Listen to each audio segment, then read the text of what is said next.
नमस्कार दोस्तों, आप सभी का स्वागत है हमारे इस प्यारे से यूट्यूब चैनल भैया सर अड्डा पे। तो दोस्तों, आज हम डेली का करंट अफेयर लेकर आए हैं। तो आज 20 मार्च हो चुका है, तो 20 मार्च का करंट अफेयर लाए हैं।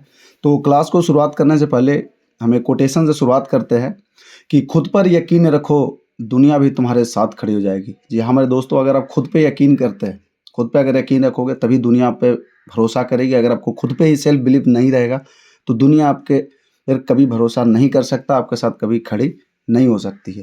तो आज जो है आपका ये 20 मार्च 2025 का करंट अफेयर है, जो कि ये हर एग्जाम, देखो current affair just like a salt की तरह होता है। करंट अफेयर क्या है, एक नमक की तरह होता है। जैसे आप कोई भी खाना बनाओ, अगर उसमें नमक ना डालो तो खाना अच्छा नहीं होता है। तो same like a current affair नमक के, चाहे तो आप यूपीएससी की तैयारी करो, चाहे बीपीएससी का करो, चाहे एसएससी का करो, चाहे बैंकिंग का करो, चाहे आप कोई भी कम्पिटेटिव एग्जाम का तैयारी कर रहे हो, तो आपको करंट अफेयर आना ही आना है। एक हो गए जो स्टूडेंट हूँ उनके लिए। अगर वो अदर देन स्टूडेंट की बात करूँ तो आपको दिन पर दिन क्या चल रहा है देश दुनिया में, अगर किसी को जानकारी लेना हो, अगर किसी को अच्छा लगता है कि भाई हमें पता लगाना है कि इंडिया में क्या चल रहा है, वर्ल्ड में क्या चल रहा है, तो जानकारी लेना रहता है, तो उनके लिए भी करंट अफेयर आप चाहो तो देख सकते हो। जरूरी नहीं कि आप एग्जाम के पर्पज से ही देखो, आप चाहो तो जानकारी लेने के लिए, हाँ भाई चलो हम देखते हैं क्या चल रहा है देश दुनिया में, ठीक है। अगर आप हमसे जुड़ना चाहते हैं तो हमारा फेसबुक है, इंस्टाग्राम है, टेलीग्राम है, आप चाहे तो वहाँ जुड़ सकते हैं। अगर आप पहली बार हमारे यूट्यूब चैनल पर आए हो तो प्लीज़ आप एक लाइक कमेंट जरूर कर देना। अगर आपको अच्छा लगे वीडियो तो शेयर जरूर करना। सब्सक्राइब मैं आपको इसलिए करने नहीं बोल रहा हूँ या करने को बोल रहा हूँ, ये आपकी इच्छा पे है।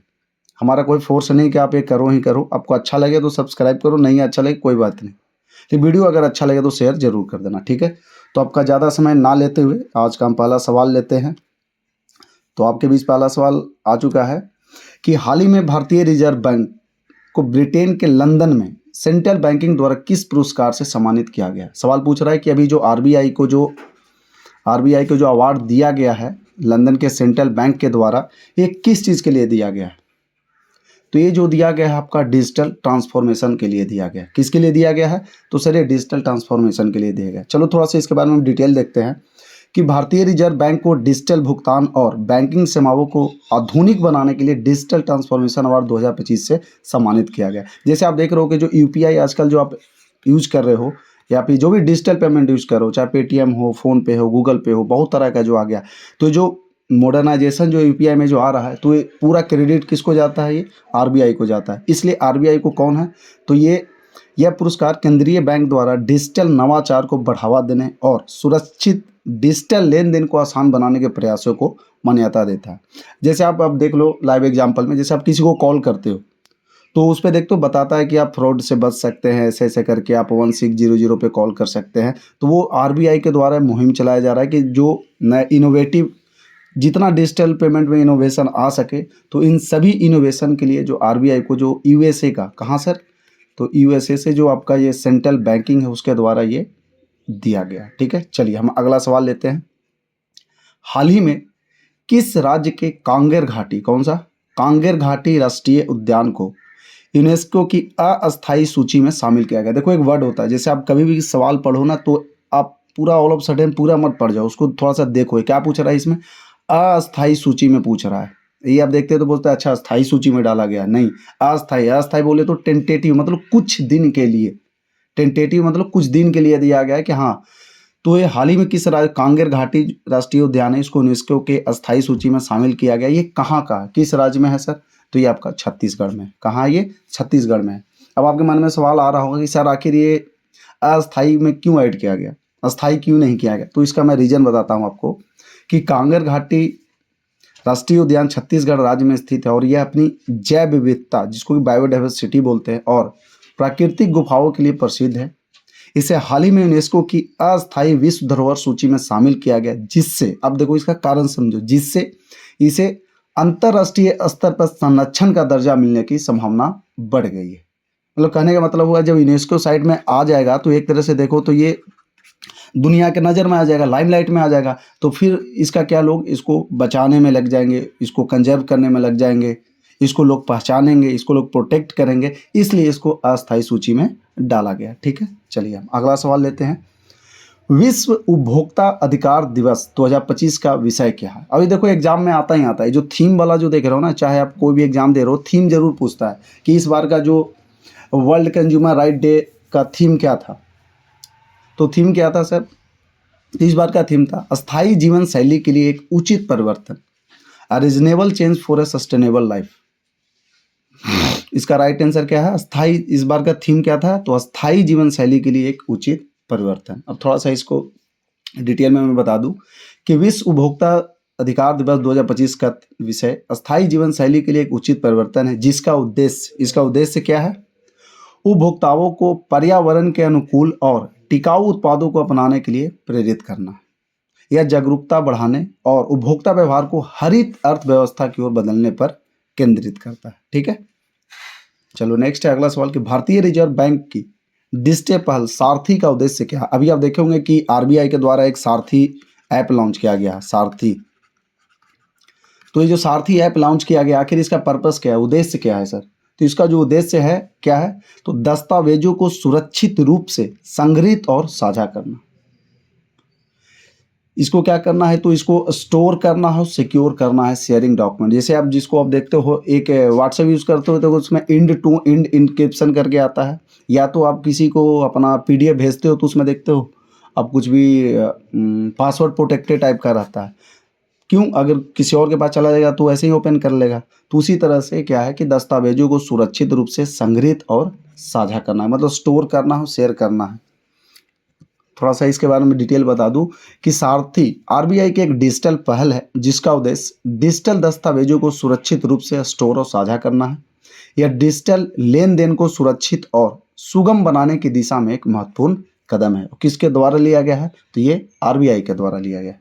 अगला सवाल की तरफ बढ़ते हैं कि हाल ही में भारतीय बीमा विनियामक और विकास प्राधिकरण, जिसको कि IRDAI बोलते हैं, ठीक है, इसको आइए इसका फुल फॉर्म अगर पूछे तो क्या होता है?